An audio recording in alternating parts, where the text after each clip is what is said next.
घर ವಾಪಸಿಯಾದ ಜಗದೀಶ್ ಶೆಟ್ಟರ್ ಮಾತಿಗೆ ಬಿಜೆಪಿಯಲ್ಲಿ ಕಿಮ್ಮತ್ತಿಲ್ವಾ? ಶೆಟ್ಟರ್ಗೆ ಧಾರವಾಡ ಟಿಕೆಟ್ ಮಿಸ್ ಆಯಿತು, ಬಟ್ ಈಗ ಬೆಳಗಾವಿ ಸಿಗುತ್ತಾ ಅನ್ನುವಂಥ ಕುತೂಹಲ ಇದೆ.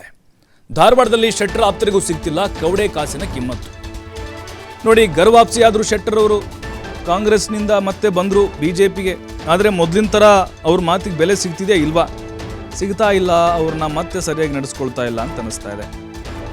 ಯಾಕೆಂದರೆ ಅವರಿಗೆ ಧಾರವಾಡ ಟಿಕೆಟ್ ಮಿಸ್ ಆಯಿತು, ಹಾವೇರಿದು ಮಿಸ್ ಆಯಿತು, ಉಳಿದಿರೋದು ಬೆಳಗಾವಿ. ಈಗ ಧಾರವಾಡ ಚುನಾವಣಾ ನಿರ್ವಹಣಾ ಸಮಿತಿಯಲ್ಲಿ ನೋಡಿ, ಈಗ ಅವರ ಆಪ್ತರಿಗೆ ಮಣೆನೇ ಹಾಕಲಾಗಿಲ್ಲ, ಕೊಟ್ಟಿದ್ದಾರೆ. ಶೆಟ್ಟರ್ ಸಹೋದರ ಪ್ರದೀಪ್ ಶೆಟ್ಟರ್ ಅವರನ್ನು ಕೂಡ ಕಡೆಗಣನೆ ಮಾಡಿದ್ದಾರೆ ಅನ್ನುವಂಥ ಆರೋಪ. ಕೇಂದ್ರ ಸಚಿವ ಪ್ರಹ್ಲಾದ್ ಜೋಶಿ ಬಣದವರಿಗೆ ಮಾತ್ರ ಮಣೆ ಹಾಕಿದ್ದಾರೆ.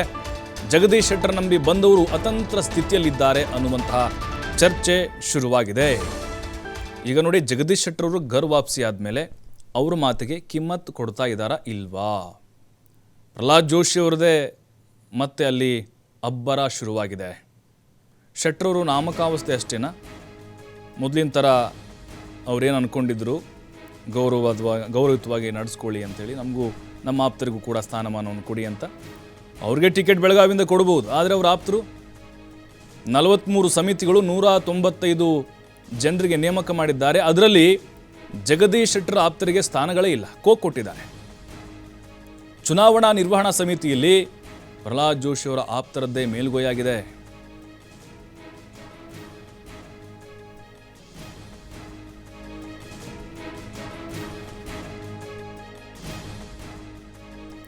ಇನ್ನು ಈ ಬಗ್ಗೆ ನಮ್ಮ ಪ್ರತಿನಿಧಿ ಯಲ್ಲಪ್ಪ ಒಂದು ಮಾಕ್ ಲೈವ್ ಕೊಟ್ಟಿದ್ದಾರೆ, ನೋಡೋಣ.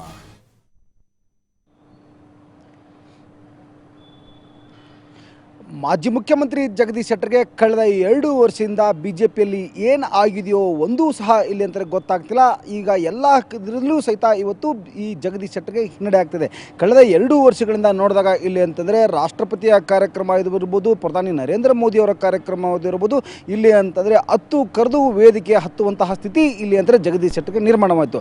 ಅದರ ನಡುವೆ ಇಲ್ಲಿ ಅಂತಾರೆ ಕಳೆದ 1 ವರ್ಷದ ಹಿಂದೆ ಇದೇ ಒಂದು ಹುಬ್ಬಳ್ಳಿ ಧಾರವಾಡ ಸೆಂಟ್ರಲ್ ವಿಧಾನಸಭಾ ಕ್ಷೇತ್ರದ ಟಿಕೆಟ್ಗಾಗಿ ಇಲ್ಲಿ ಅಂದರೆ ದೊಡ್ಡ ಹರಸಾಹಸವೇ ಪಡಬೇಕಾಗಿತ್ತು. ಆದರೆ ಕೊನೆ ಗಳಿಗೆವರೆಗೂ ಇಲ್ಲಿ ಅಂತಂದರೆ ಜಗದೀಶ್ ಶೆಟ್ಟರ್ ಟಿಕೆಟ್ಗಾಗಿ ನಾನಾ ರೀತಿಯಾದಂತಹ ಪ್ರಯತ್ನವನ್ನು ಮಾಡಿದ್ರು. ಅಲ್ಲಿಯೂ ಸಹ ಜಗದೀಶ್ ಶೆಟ್ಟರ್ಗೆ ಹಿನ್ನಡೆ ಆಯಿತು.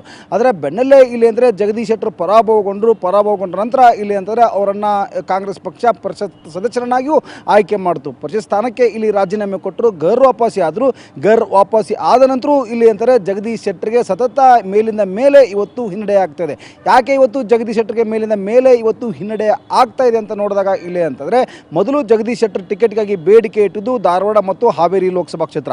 2 ಕ್ಷೇತ್ರಗಳಲ್ಲಿಯೂ ಜಗದೀಶ್ ಶೆಟ್ಟರ್ಗೆ ದೊಡ್ಡದಂತಹ ಒಂದು ಹಿನ್ನಡೆ ಆಯಿತು. ನಂತರ ಇಲ್ಲಿ ಜಗದೀಶ್ ಶೆಟ್ಟರ್ಗೆ ಇಲ್ಲಿ ಟಿಕೆಟ್ ಘೋಷಣೆ ಆಗೋದು ಉಳಿದಿದ್ದು ಇಲ್ಲಿ ಅಂದರೆ ಬೆಳಗಾವಿ ಇಲ್ಲಿ ಅಂದರೆ ನಾನೇ ಇಲ್ಲಿ ಅಂತಂದರೆ ಅಭ್ಯರ್ಥಿ ಆಗ್ತೀನಿ ಅನ್ನೋ ಮಟ್ಟಿಗೆ ಅಧಿಕೃತ ಘೋಷಣೆ ಒಂದೇ ಬಾಕಿ ಅಂತೇಳಿ ಜಗದೀಶ್ ಶೆಟ್ಟರ್ ಇಲ್ಲಿ ಅಂದರೆ ಕಡ್ಡಿ ಮುರಿದಾಗ ಹೇಳಿದರು. ಆದರೆ ಬಿಜೆಪಿ ಹೈಕಮಾಂಡ್ ಅಂದರೆ 2ನೇ ಪಟ್ಟಿ ರಿಲೀಸ್ ಆದರೂ ಜಗದೀಶ್ ಶೆಟ್ಟರ್ ಹೆಸರು ಇಲ್ಲಿ ಅಂತಂದರೆ ಇಲ್ಲ.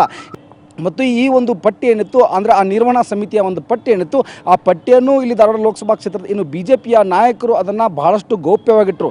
ಆ ಗೌಪ್ಯವಾಗಿರಲಿಕ್ಕೂ ಮೂಲ ಕಾರಣ ಏನು ಅಂತಾರೆ, ಆ ಜಗದೀಶ್ ಶೆಟ್ಟರ್ ಬಣದಲ್ಲಿ ಗುರುತಿಸಿಕೊಂಡಂತಹ ನಾಯಕರನ್ನ ಅವರ ಬೆಂಬಲಿಗರನ್ನ ಆ ಪಟ್ಟಿಯಲ್ಲಿ ಇಲ್ಲ ಅನ್ನೋದು ಒಂದೇ ಒಂದು ಕಾರಣಕ್ಕೆ. ಆದರೆ ಈಗ ಪಟ್ಟಿ ವೈರಲ್ ಆಗಿದೆ. ಆ ಪಟ್ಟಿ ವೈರಲ್ ಆಗಿದೆ ನೋಡಿದಾಗ ಇಲ್ಲಿ ಅಂತಾರೆ ಜಗದೀಶ್ ಶೆಟ್ಟರ್ ಬಣದಲ್ಲಿ ಯಾರೆಲ್ಲ ಗುರುತಿಸ್ಕೊಂಡಿದ್ದಾರೆ ಅವರಿಗೆ ದೊಡ್ಡದಂತಹ ಹಿನ್ನಡೆ ಆಗಿದೆ. ಅವರಿಗೆ ಒಂದೇ ಒಂದು ಸ್ಥಾನವನ್ನು ಕೊಟ್ಟಿಲ್ಲ. ಇದೆಲ್ಲವೂ ನಡುವೆ ಇಲ್ಲಿ ಅಂತಾರೆ ಜಗದೀಶ್ ಶೆಟ್ಟರ್ घर ವಾಪಸಿ ಆದ ನಂತರ ಅವರ ಬೆಂಬಲಿಗರನ್ನ ಮರಳಿ ಇಲ್ಲಿ ಪಕ್ಷಕ್ಕೆ ಇಲ್ಲಿ ಅಂದರೆ ಸ್ವಾಗತ ಮಾಡಲು ದೊಡ್ಡ ಇದ್ದಂತಹ ಕುಸ್ತಿ ಇಲ್ಲಿ ಜಗದೀಶ್ ಶೆಟ್ಟರ್ ಹಿಡಿಬೇಕಾಯಿತು. ಅದರಲ್ಲಿ ಕರೆದು ಅವರನ್ನು ಪಕ್ಷಕ್ಕೆ ಸೇರ್ಪಡೆಯುವಂತಹ ಪರಿಸ್ಥಿತಿಯೂ ಸಹ ಇಲ್ಲಿ ಅಂದರೆ ನಿರ್ಮಾಣವಾಯಿತು. ಇದನ್ನೆಲ್ಲವೂ ನೋಡಿದಾಗ ಮೇಲಿಂದ ಮೇಲೆ ಇವತ್ತು ಜಗದೀಶ್ ಶೆಟ್ಟರ್ಗೆ ದೊಡ್ಡದಂತಹ ಒಂದು ಹಿನ್ನಡೆ ಬಿಜೆಪಿಯಲ್ಲಿ ಆಗ್ತಾ ಇದೆ. ಇದನ್ನೆಲ್ಲವೂ ಸಹಿಸಿಕೊಂಡು ಜಗದೀಶ್ ಶೆಟ್ಟರ್ ಯಾಕೆ ಸುಮ್ಮನೆ ಕುಂತಿದ್ದಾರೆ ಅನ್ನೋದೇ ಇವತ್ತು ಅವರ ಬೆಂಬಲಿಗರಿಗೆ ಕಾಡುತ್ತಿರುವಂತಹ ಒಂದು ದೊಡ್ಡ ಪ್ರಶ್ನೆ ಆಗಿದೆ.